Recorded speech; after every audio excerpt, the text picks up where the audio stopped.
continuando en el verso 1, dice así la palabra del Señor: cuando llegó el día de Pentecostés, estaban todos unánimes juntos. Y de repente vino del cielo un estruendo como de un viento recio que soplaba, el cual llenó toda la casa donde estaban sentados. Y se les aparecieron lenguas repartidas como de fuego, asentándose sobre cada uno de ellos.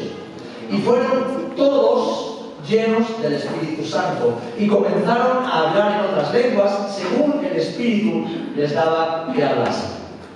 Moraban entonces en Jerusalén judíos, varones piadosos, de todas las naciones bajo el cielo. Y hecho este estruendo, se juntó la multitud, y estaban confusos, porque cada uno les oía hablar en su propia lengua.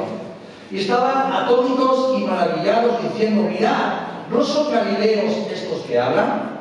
¿Cómo pues les oímos nosotros hablar cada uno en nuestra lengua y en la que hemos nacido? Partos, medos, elamitas y los que habitamos en Mesopotamia, en Judea, en Capadocia, en el Ponto y en Asia, en Frigia y Panfilia, en Egipto y en las regiones de África, más allá de Cirene, y romanos aquí residentes, tanto judíos como prosélitos, cretenses y árabes, les oímos hablar en nuestras lenguas de las maravillas de Dios. Y estaban todos atónitos y perplejos, diciéndose unos a otros: ¿qué quiere decir esto? Mas otros, burlándose, decían: están llenos de mosto, o que los niños están borrachos. El Señor bendiga su palabra. ¿Cuántas veces hemos leído este pasaje en nuestras iglesias pentecostales? ¿Cuántas veces hemos acudido a esta escritura para recordar cómo el Señor cumplió hace 2000 años lo que había prometido siglos antes por medio del profeta Joel? Hermanos, hermanas, es maravilloso experimentar cómo el Espíritu Santo está involucrado en cada área y en cada aspecto de nuestras vidas. Una relación que comienza con el nuevo nacimiento y que se va desarrollando mientras recibimos poder, el poder de lo alto, para cumplir con la voluntad del Señor. Es imposible hacer la voluntad de Dios sin la llenura del Espíritu y el poder del Espíritu Santo. Es imposible vivir la vida del Espíritu sin ser hombres y mujeres llenos del Espíritu Santo, porque así lo ha establecido el Señor. De hecho, en el Nuevo Testamento se nombra o se menciona al Espíritu Santo y a su obra unas 90 veces aproximadamente. Y este término o esta forma de referirse a la tercera persona de la Trinidad, aunque aparece como Espíritu Santo solamente 2 veces en el Antiguo Testamento, hay otros términos que se refieren a Él, tales como el Espíritu del Señor, el Espíritu de Dios, o mi Espíritu, el Espíritu de juicio y de sabiduría, que aparecen más de 100 veces a lo largo de todo el Antiguo Testamento. Lo cual nos recuerda, amados hermanos y hermanas, que la obra del Espíritu Santo es una parte integral, es una parte intrínseca a la relación de Dios con el ser humano desde el principio de la creación. Si Dios se ha movido sobre la faz de la tierra, lo ha hecho por su Espíritu. Es el Espíritu Santo de Dios que fue derramado en Pentecostés sobre toda carne, el que se movió desde el principio, participando en la creación y haciendo la obra de Dios en los corazones de los hombres. Amén. Por eso, hermanos, mientras celebramos o recordamos, conmemoramos esa fecha de Pentecostés, debemos ser conscientes de que hoy día, 2000 años después, vivimos días apasionantes, donde el Señor, por medio de su Espíritu Santo, cumple promesas que fueron hechas hace miles de años, tanto para la nación de Israel como para nosotros, la Iglesia del Señor. Y solo debemos acudir a la palabra y abrir nuestros ojos a la realidad que estamos viviendo. Y lo primero que quiero es que vayamos precisamente a ese momento, pero dentro de su contexto. Así que, Dani, por favor, cuando hablamos de Pentecostés, estamos hablando del nacimiento, pero no estamos hablando de algo que nació con la iglesia, no. Debemos ir atrás, siglos atrás, como bien decía Julio al principio del culto, llegar a un momento en el cual Dios le dijo al pueblo de Israel que debían celebrar varias fiestas que casi siempre tenían que ver con las cosechas, con los tiempos de las cosechas, con el tema agrícola. Y 3 fiestas eran de obligado cumplimiento para todo varón. 3 fiestas donde todo varón debía presentarse una vez al año en Jerusalén y subir al templo. Como bien decía Julio, Pesaj, la Pascua, Sukkot, la fiesta de los tabernáculos, y Shavuot, Pentecostés. Jesús en su vida subió a esta fiesta. Y sabéis, hay muchos creyentes que se sorprenden al descubrir que el judaísmo como tal tiene una fecha de nacimiento, no está ahí desde siempre. Pero además hay muchos judíos que se asombran y algunos se aterrorizan cuando descubren que judaísmo y cristianismo comparten la misma fecha de nacimiento. Y esa fecha es precisamente Shavuot o Pentecostés. En Levítico, podéis ir conmigo si queréis, capítulo 23, versículos del 15 al 16. El Señor le dijo a los israelitas que contaran 7 semanas o 50 días desde Pesaj para poder celebrar la siguiente fiesta, la próxima fiesta. Dice así la palabra del Señor en Levítico 23. Y contaréis desde el día que sigue al día de reposo, desde el día en que ofrecisteis la gavilla de la ofrenda mecida, 7 semanas cumplidas serán. Hasta el día siguiente del 7º día de reposo contaréis 50 días. Entonces ofreceréis el nuevo grano al Señor. Aquí el Señor está estableciendo la fiesta de Shavuot o Pentecostés, la fiesta de las semanas, 50 semanas. Y esa fiesta para judíos del tiempo de Jesús se denominaba Shavuot en hebreo, Pentecostés en griego. Pentecostés viene del griego Pentecostos, que significa literalmente el 50º día, o sea, 50 días. El griego era un idioma que se hablaba en todo el Imperio Romano, donde estaban esparcidas estas 15 nacionalidades que hemos leído en Hechos capítulo 2. Todo el mundo conocía lo que significaba Pentecostés en el mundo judío de aquella época. Shavuot era la fiesta que además, para los judíos, conmemoraba el día en que el Señor le dio la Torá a la nación de Israel. Si vamos a Éxodo capítulo 19, capítulo 19 y 20, vemos cómo el Señor llevó a toda la nación a la falda del monte Sinaí, le dijo que esperara ahí, y a Moisés le dijo que subiera porque le iba a revelar sus leyes y sus mandamientos. Ese día el Señor se manifestó al pueblo de Israel. Desde allí el Señor del universo entregó su Torá, sus leyes, sus mandamientos a la nación y les dijo, y por medio de Israel al mundo entero, quién es Dios y cómo debemos vivir para entrar en una relación íntima y directa con Él. Eso fue lo que pasó en aquel momento en el monte Sinaí. Dios se reveló al hombre a través de una nación entera, la nación de Israel.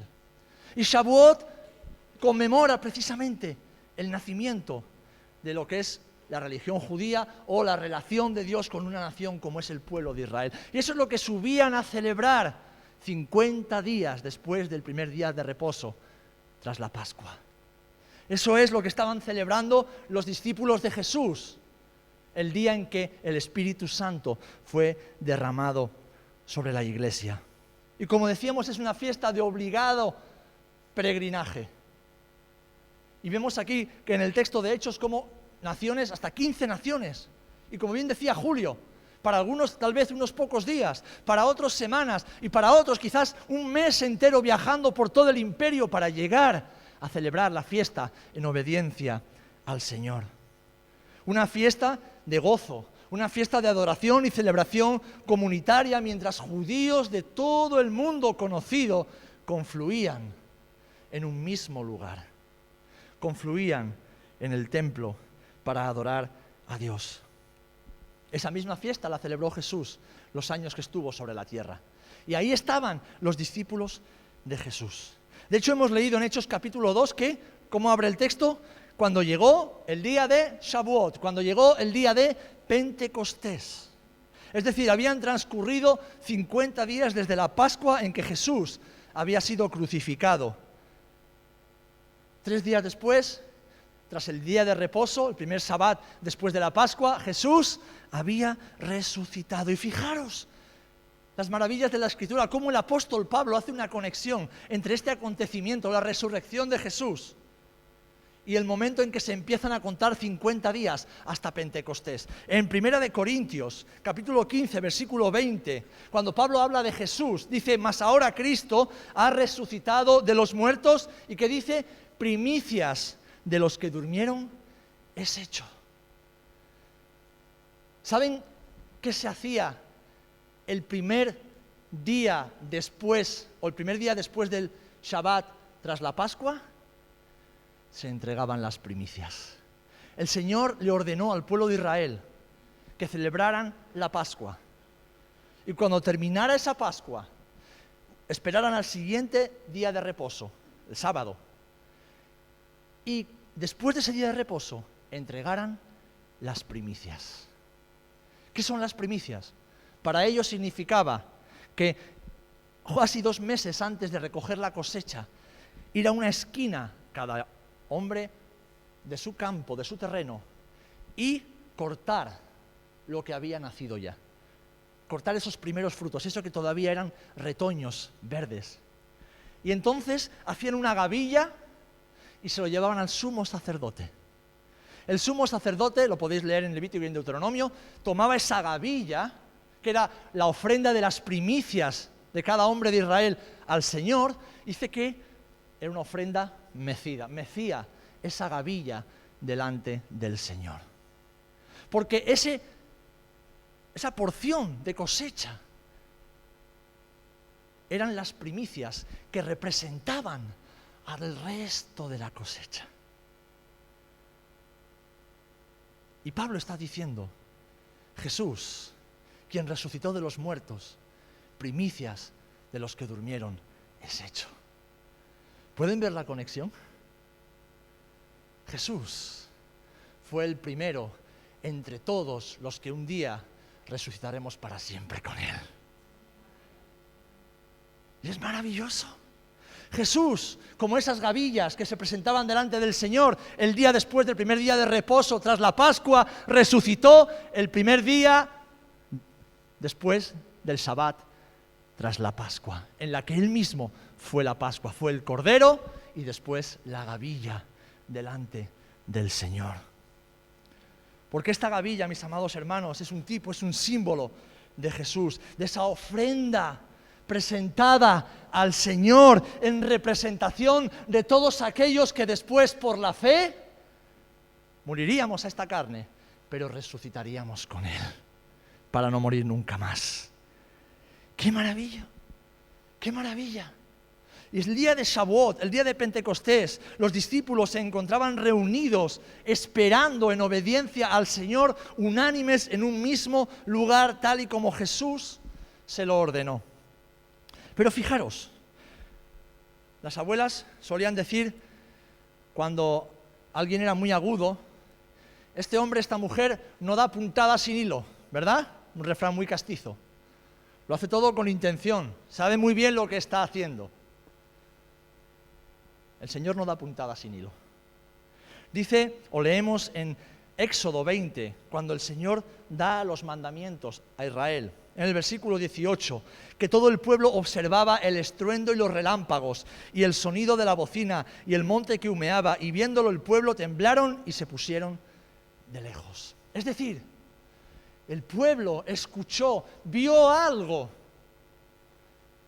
antes de que la ley, o mientras la ley era dada a la nación.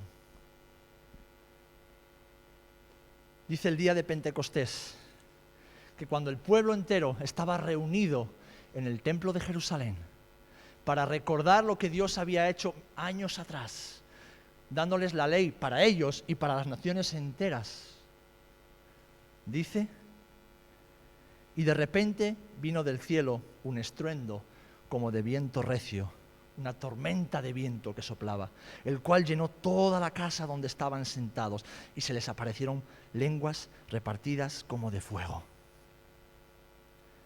Hermanos, como en el monte Sinaí, siglos atrás, de nuevo el Señor se manifestó a los hombres.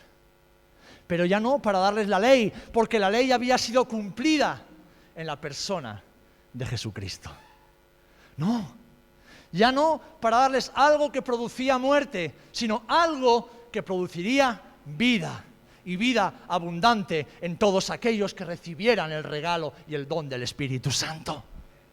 Y ya no solamente para una nación escogida por Dios como era el pueblo de Israel, sino para todos aquellos que por medio de la fe en el sacrificio expiatorio de Cristo recibieran al Señor, arrepintiéndose de sus pecados y creyendo que el don del Espíritu Santo era para todos. Gloria a Dios, gloria a Dios. Dice que el templo fue lleno de un viento recio y sobre los discípulos de Jesús se depositó el fuego de Dios en forma de lenguas de fuego, llamas de fuego visibles a todos los hombres. Y entonces, llenos del Espíritu Santo, comenzaron a hablar en lenguas, en otras lenguas que hombres y mujeres de más de 15 nacionalidades decían: ¿cómo es que hablan lo que nosotros hemos aprendido de nuestro nacimiento si son galileos? Lenguas no aprendidas humanamente, sino impartidas por el Espíritu Santo para que los escucharan magnificar y glorificar el nombre del Señor. De que esa obra no era obra de los hombres, sino era una obra de Dios, confirmando lo que el Señor había hecho y dicho siglos atrás en el monte Sinaí. Porque la Biblia no es un conjunto de historias que vamos encajando como un puzzle, no. La Biblia es la historia de Dios actuando en la humanidad para cumplir su voluntad en esta tierra.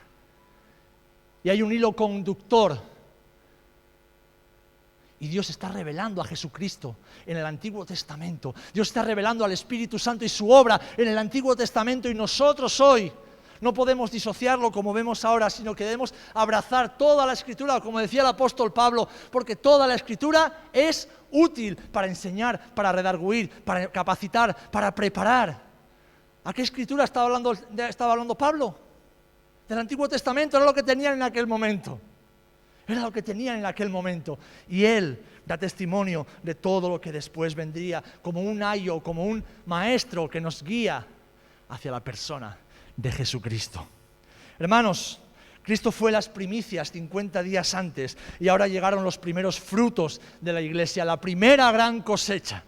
Jesús resucitó en representación de todos aquellos que el día de Pentecostés, cuando Pedro les predicó, lleno del Espíritu Santo, dijeron: Señor, ¿qué haremos?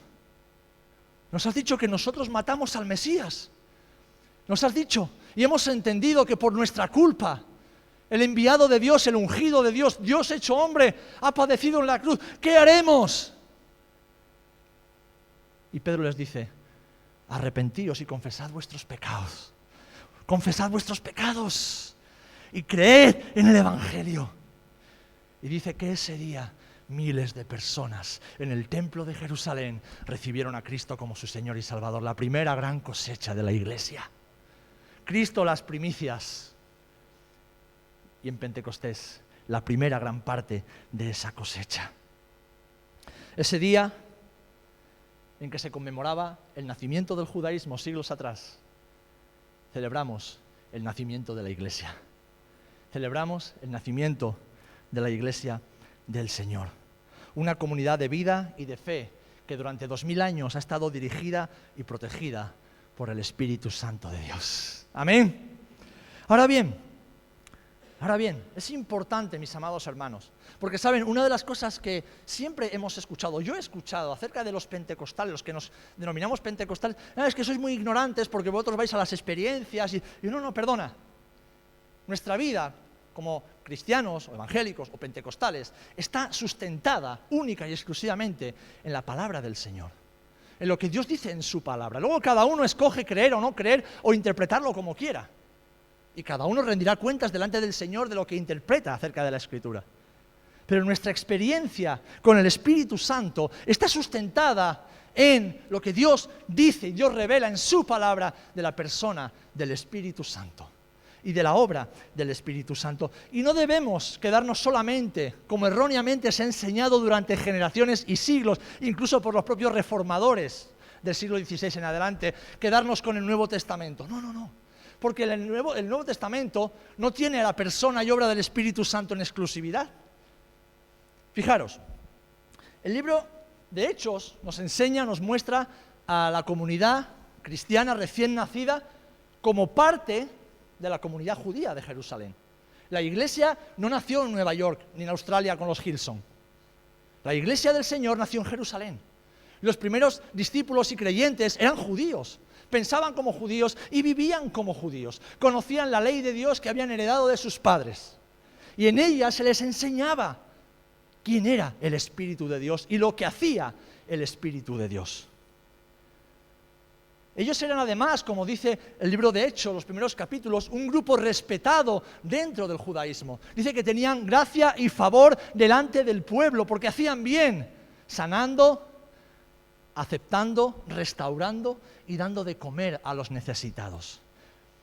Ahora, sucedieron cosas enseguida que separaron a ambas comunidades. Y tristemente, en la iglesia se introdujeron herejías, falsas enseñanzas, en cuanto a la persona y obra del Espíritu Santo y también en cuanto a la nación de Israel y su relación con el Espíritu Santo. Una de ellas, que la hemos visto muy presente en las redes sociales en estos días con el conflicto entre Israel y Gaza, es la teología del reemplazo, que ya estaba muy presente en esos primeros años del siglo II.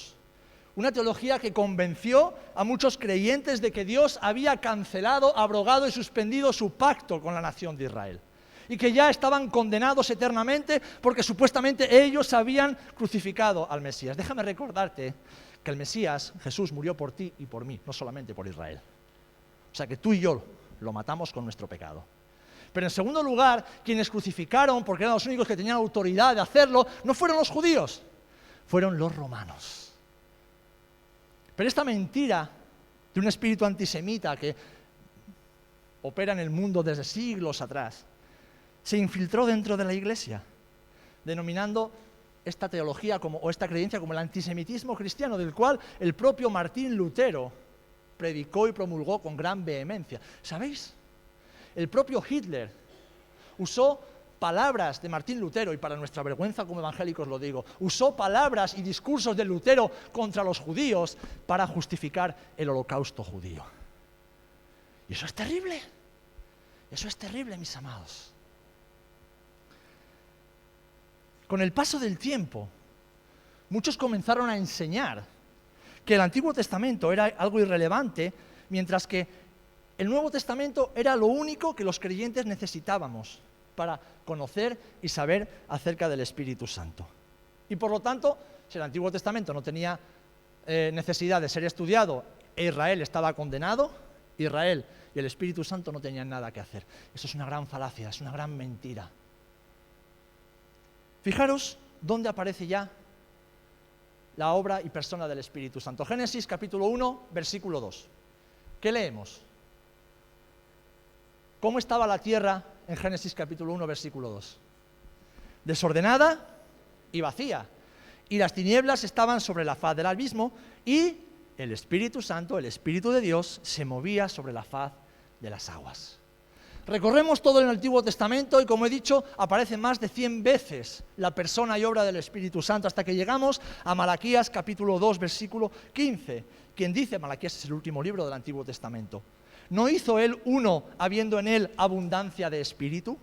¿Y por qué uno? Porque buscaba una descendencia para Dios. Guardaos pues en vuestro espíritu y no seáis desleales para con la mujer de vuestra juventud.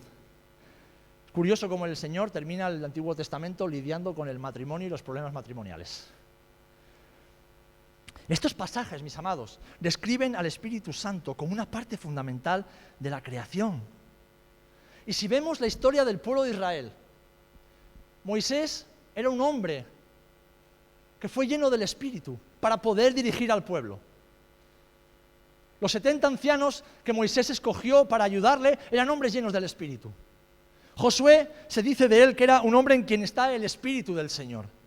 El rey David pudo vencer las batallas del Señor y componer las canciones que llevamos cantando casi 3000 años, inspirado y lleno del Espíritu Santo. Otoniel, Gedeón, Jefté y Sansón, todos eran hombres que dirigieron y juzgaron a Israel bajo el poder del Espíritu Santo. Incluso, fijaros, los artesanos que construyeron el tabernáculo en el desierto, incluso esos fueron hombres llenos del Espíritu Santo. Hombres llenos del Espíritu Santo. La Escritura, mis amados, nos enseña que el Espíritu Santo es un regalo de Dios, es un don de Dios, y es para que cada uno de nosotros poder cumplir con la voluntad del Señor, guiados por el poder del Espíritu del Señor. Amén. Y esta es una de las grandes mentiras del racionalismo moderno dentro de la Iglesia. No necesitamos tanto del Espíritu Santo. Tenemos un montón de medios audiovisuales, tecnológicos, tenemos un montón de literatura cristiana, tenemos un montón de recursos, y aunque no lo decimos abiertamente, vivimos de esa manera. Pero déjame decirte algo. Tú no puedes hacer absolutamente nada en la obra de Dios sin la llenura, la unción y la guía del Espíritu Santo. ¿Amén? Y yo tampoco. Es más, ni siquiera somos capaces de vivir conforme a la voluntad de Dios para nuestras vidas, si no somos guiados, dirigidos, instruidos y corregidos por el Espíritu Santo. Empezaremos poco a poco a vivir como vivíamos antes. Abrazaremos una vida religiosa de domingo en domingo, pero durante la semana viviremos casi exactamente igual. Ya no diremos palabrotas, tal vez ya no nos emborrachemos, tal vez ya no veamos ciertas cosas, pero nuestro estilo de vida volverá a ser muy similar al que teníamos antes de conocer a Cristo.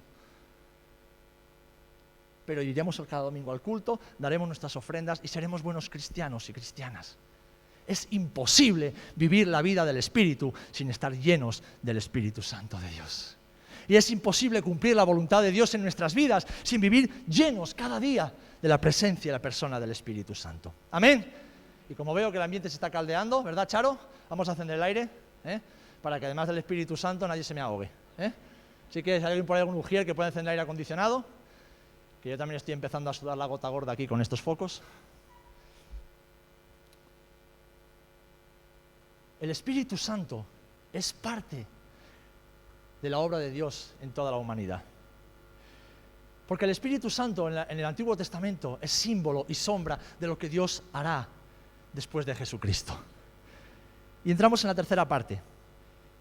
El Espíritu Santo en el Nuevo Testamento, dale Dani por favor, es la promesa cumplida. Es la promesa cumplida. Es lo que Dios prometió y el Señor regaló. ¿Y qué es lo que enseña el Nuevo Testamento en cuanto al Espíritu Santo? Pues en síntesis, exactamente lo mismo que el Antiguo, pero ahora, habiéndose consumado la obra expiatoria de Jesús y su resurrección de los muertos, la unción del Espíritu ya no cae sobre unos pocos escogidos por Dios, no, sino que ahora es para todos. ¿Amén? Para todos, para todos.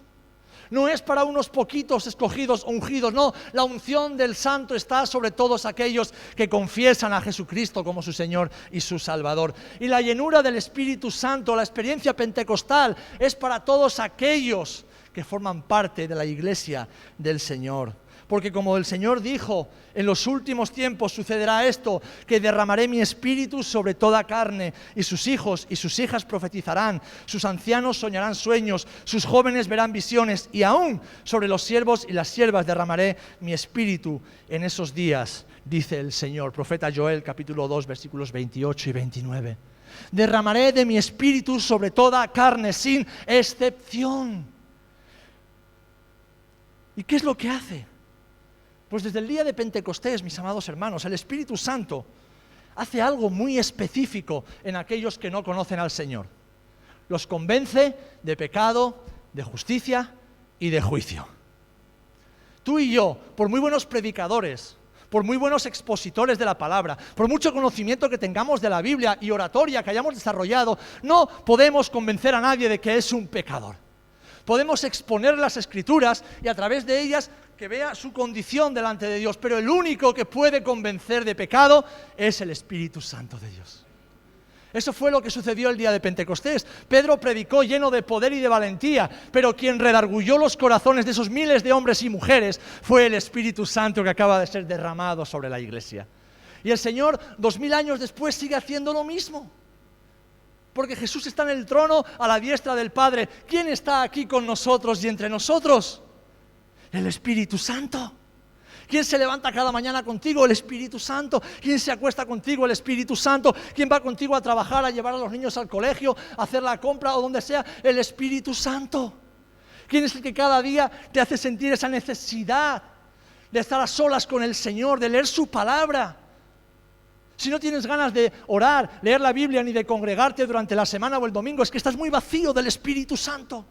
Porque un hombre o una mujer llena del Espíritu quiere estar allá donde el Espíritu Santo se manifiesta. La palabra del Señor, que hay bendición y vida eterna, hay manifestación del Espíritu cuando los hermanos nos juntamos en armonía, Salmo 133. Cuando no tenemos esa necesidad, esa inquietud, es que estamos muy vacíos, tenemos el tanque muy vacío, o es que la mente llena de mentiras. ¿Dónde estaban los discípulos el día de Pentecostés? En el templo, celebrando la fiesta, juntos, unánimes, y cuando estaban juntos y unánimes, obedeciendo al Señor, el Espíritu Santo se manifestó. Pero además de eso, una vez que entramos en la salvación, el Espíritu Santo obra en nuestras vidas regenerando. Regenerando. ¿Os acordáis de Nicodemo? ¿Os acordáis de Nicodemo, este maestro de la ley? Jesús se mosqueó con él. Jesús se enfadó con él. Porque claro, Señor, ¿cómo puedo ser salvo? Y Jesús le explica, tienes que nacer de nuevo. Y Nicodemo se extraña y dice, bueno, ¿cómo que nacer de nuevo? ¿Cómo puede un hombre adulto volver a entrar en el vientre de la... Y Jesús dice, no hombre, no seas toquete. ¿Cómo que entrar en el vientre de la madre? ¿Cómo es que un maestro de la ley, un hombre que conoce la Torá, que conoce la Tanaj, que conoce los Shabbat, que conoce los mandamientos, que lo conoce todo, cómo es que no sabe lo que el Espíritu Santo hace en el corazón del hombre? Si el propio profeta Ezequiel lo dijo, os daré un nuevo corazón, regeneraré vuestras vidas desde dentro hacia afuera. El Espíritu Santo regenera, es decir, hace algo completamente nuevo en cada uno de los hombres y mujeres que entregan su vida a Cristo. Y lo lleva haciendo durante estos 2000 años. Pero además el Espíritu Santo, como en el Antiguo Testamento, tal y como enseña Nehemías, enseña. Jesús dijo en Juan 16:13 que el Espíritu Santo nos guiaría ¿a qué? A toda verdad. Él os recordará todo lo que yo os he enseñado. El Espíritu Santo enseña. Pero no enseña teoría, no enseña conceptos teológicos fáciles incluso de nombrar. El Espíritu Santo enseña vida, porque la palabra se convierte en vida cuando es enseñada, instruida y recibida por el Espíritu y en el Espíritu. Si no es así, la letra mata, la letra condena, la letra nos convierte en religiosos, que saben lo que tienen que hacer, pero no lo hacen, aunque viven apariencia de que lo hacen. Y el Señor no quiere que vivamos así, Él quiere que seamos enseñados por el Espíritu. Pero además el Espíritu Santo imparte fe. Hebreos capítulo 11, ¿de quién nos habla? ¿De hombres y mujeres del Nuevo Testamento? ¿De los grandes líderes de la Iglesia, el movimiento pentecostal? ¿De quiénes nos habla Hebreos capítulo 11? ¿Quiénes son los héroes de la fe? Hombres y mujeres del Antiguo Testamento.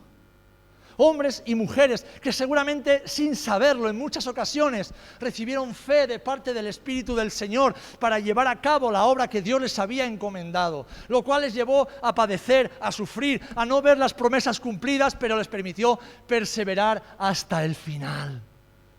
Y el Espíritu Santo es el que pone fe en tu corazón para que creas en Jesucristo y te arrepientas de tus pecados. Pero también es el que pone fe en tu corazón para que cuando ores le pidas al Señor conforme a su voluntad y creas que Él puede hacerlo. Es el Espíritu Santo. Además, la fe es una de las manifestaciones del fruto del Espíritu, es decir, de estar llenos del Espíritu. La profecía. Se cree que el 30% de toda la Escritura es profecía. Es profecía. Y el Espíritu Santo nos enseña a través del Antiguo Testamento que la palabra profética es una manifestación de un hombre o una mujer lleno del Espíritu de Dios. De hecho, Moisés, cuando sus colaboradores se enfadaron y dijeron, Moisés, diles que se callen, que están profetizando. ¿Qué responde Moisés en Números capítulo 11? Dice, ojalá todo el pueblo del Señor fuera profeta, que el Señor pusiera su espíritu sobre ellos. ¿Y qué es lo que dice Pablo? Buscad los dones mejores, pero sobre todo, que profeticéis, 1 Corintios 14, para edificación de la iglesia. O sea que el Espíritu Santo tiene un plan establecido desde el Antiguo Testamento hasta nuestros días. Y como nos dijo Jesús a través de los apóstoles, pero recibiréis poder cuando haya venido sobre vosotros el Espíritu Santo, y me seréis testigos en Jerusalén, en Judea, en Samaria y hasta lo último de la tierra. Pentecostés, Shavuot, es precisamente el cumplimiento de esa promesa, de que todo hombre y mujer que dice yo soy un hijo, una hija de Dios y quiero hacer la voluntad de Dios, reciba el poder, la capacidad para poder hacer la obra de Dios, porque humanamente no podemos. En nuestras fuerzas, en nuestra sabiduría, en nuestra capacidad, mis amados hermanos, no podemos, no sabemos, necesitamos el poder sobrenatural del Espíritu Santo. ¿Cuántos dicen amén? Si no, viviremos vidas religiosas, vidas mediocres, haciendo siempre lo mismo, estando siempre con las mismas personas, no creciendo, no avanzando y sobre todo deshonrando el supremo llamamiento que hemos recibido de llevar la buena semilla hasta lo último de la tierra. Para eso estamos aquí, para predicar a Jesús a tiempo y fuera de tiempo, a cualquier persona que el Señor ponga en nuestro camino, sin vergüenza, sin temor, sin dudar, con amor, con compasión, con misericordia, pero con determinación. Así que déjame decirte que si vienes a mí y me dices, pastor, yo estoy lleno del Espíritu Santo, digo, déjame ver a cuántas personas predicas y cómo les predicas, y te diré si estás lleno o no estás lleno del Espíritu Santo. No, pero yo hablo mucho en lenguas en casa, me da igual.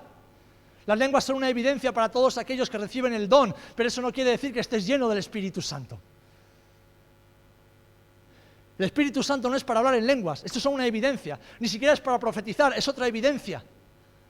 El Espíritu Santo es para que estemos llenos de poder de Dios, para llevar adelante una obra sobrenatural y espiritual que es la obra de Dios. Amén. Y necesitamos, porque Dios dice que lo necesitamos.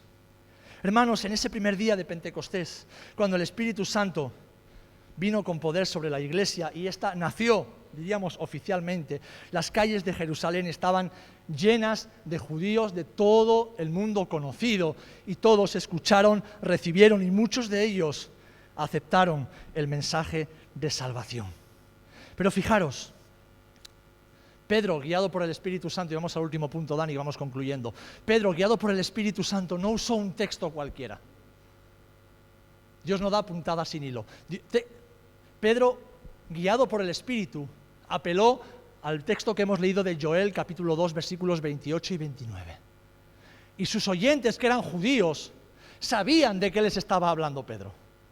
Pero es que esas promesas de Dios eran promesas que precedían a algo también maravilloso. Si lees el capítulo 2 de Joel y el capítulo 3, ves que esta promesa del Espíritu Santo derramado sobre toda carne precedían a grandes promesas de regeneración, restauración y reunificación para la nación de Israel. Ellos creían que Joel había profetizado de un tiempo muy específico en el futuro, cuando estas profecías de dispersión y persecución se hubieran ya cumplido. Un tiempo cuando el pueblo de Dios sería restaurado a su tierra y protegido por el Espíritu Santo mismo. Hermanos, el regreso en masa de los judíos a la tierra de Israel coincide exactamente con el nacimiento o el avivamiento del movimiento pentecostal dentro de la iglesia evangélica. ¿Saben lo que quiere decir esto? Que cuando Dios hace las cosas, no las hace a medias. Porque Él tiene un solo pueblo, un solo pueblo. Una parte de ese pueblo aún está ciega, aún no ha reconocido a Jesús como Mesías, y hasta que no lo hagan, no serán salvos, porque solamente por Cristo se puede entrar en la morada celestial. Amén. No por ser judío ni por ser nada, solamente aquellos que reciben a Cristo como Señor y Salvador, como su Mesías, pueden entrar. Y esto también es para los hijos de Israel. Pero Dios tiene un plan. Y Dios no ha desechado a su pueblo, como dice Romanos capítulo 11. No, Él no los ha desechado. Porque Él dice que las promesas y el pacto que hizo con Él y que renovó con David es un pacto perpetuo y eterno para todas las generaciones. Y Dios no miente, y Dios no se equivoca, y Dios lo deja claro cuando quiere que algo se quede claro. Fijaros, el momento en el que Él derramó de nuevo su Espíritu Santo sobre la iglesia en todo el mundo, y miles, millones de personas, después de 1900 años de oscurantismo, empezaron a abrir su corazón y su mente a la persona y obra del Espíritu Santo. En ese mismo instante en que el Espíritu empezó a moverse sobre la faz de la tierra, nacieron muchas de las agencias misioneras que han llevado el Evangelio hasta los confines de la tierra. En ese mismo instante, el Señor despertó el espíritu de los hijos de Israel, que estaban esparcidos por todas las naciones, y comenzaron a volver en masa a la tierra que Dios le había prometido a Abraham, Isaac, Jacob, le había confirmado a José y después a su siervo David. Porque las promesas y los planes de Dios son eternos. El Espíritu Santo que opera en la iglesia es el mismo que opera en los hijos de Israel. No hay dos Espíritus Santos y dos planes paralelos. Hay un solo plan que Dios desarrolla a lo largo de la historia.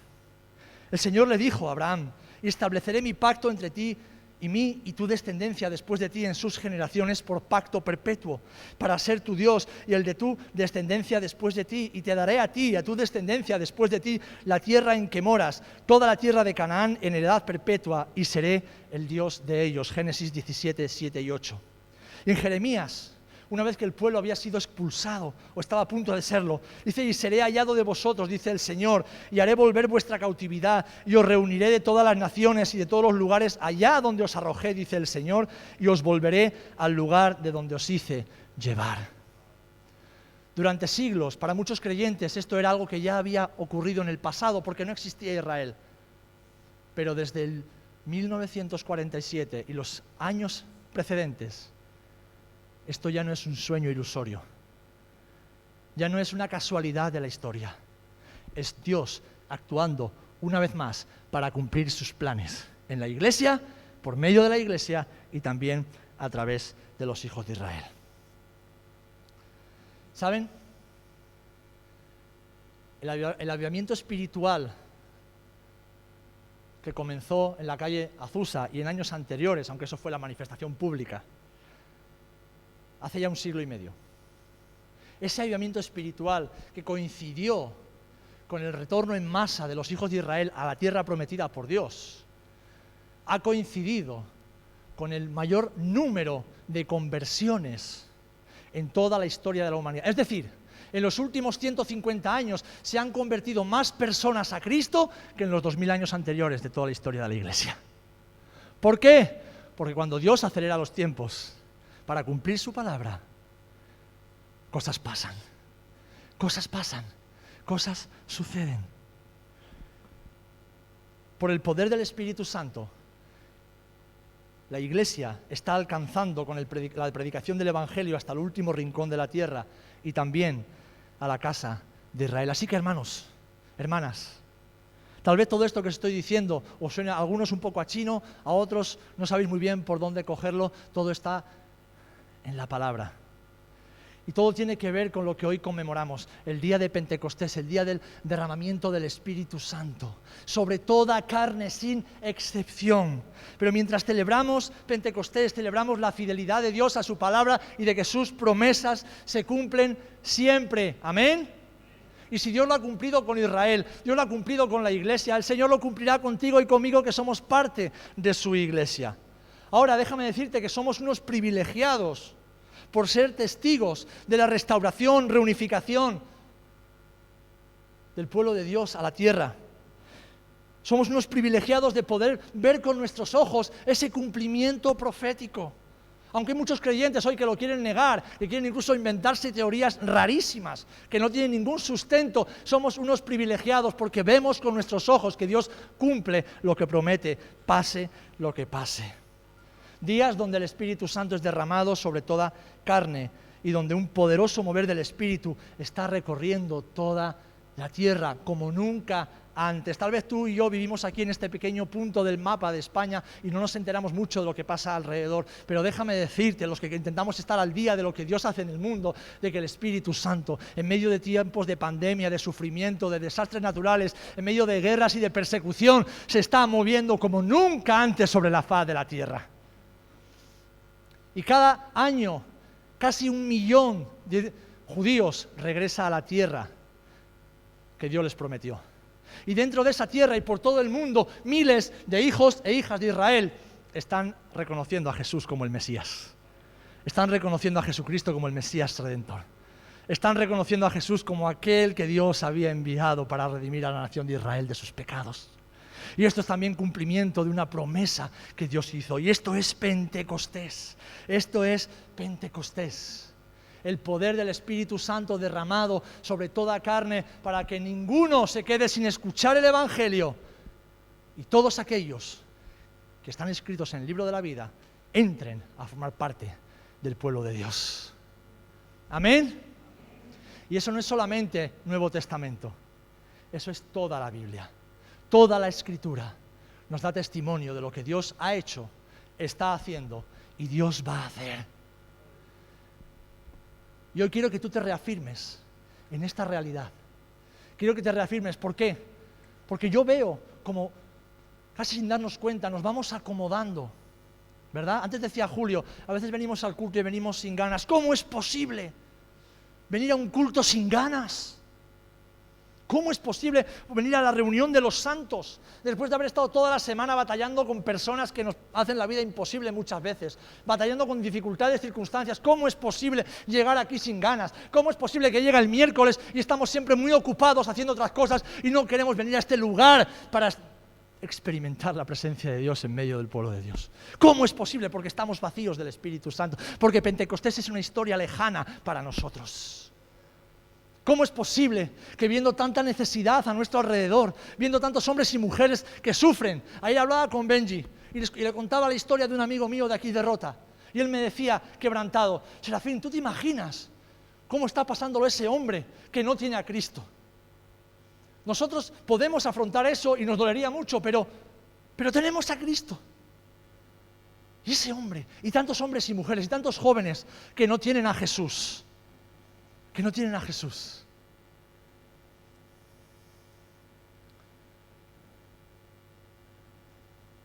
Llegará un día, mis amados hermanos, en que el Señor nos arrebatará muchos de los ídolos que hemos construido. Llegará un día en que el Señor hará que mucho de eso que hemos construido para tener una vida cómoda y fácil, el Señor nos la arrebate para que cumplamos con la gran comisión. Llegará un día en que el Señor abrirá nuestros ojos para que veamos que la vida que estamos viviendo hoy no es la vida que Él ha diseñado para nosotros. No. Él tiene una vida muchísimo mejor. Una vida en el Espíritu. Una vida llenos del Espíritu. Una vida que trastorne, como hacían los primeros discípulos, el lugar donde la iglesia estaba. Y el Señor no lo hará con condenación, pero lo hará con determinación, para que tú y yo, aquellos que hemos sido llamados para llevar las virtudes y proclamar las virtudes de Jesús a todo el mundo, dejemos de poner excusas y caminemos en el poder del Espíritu Santo. En el poder del Espíritu Santo.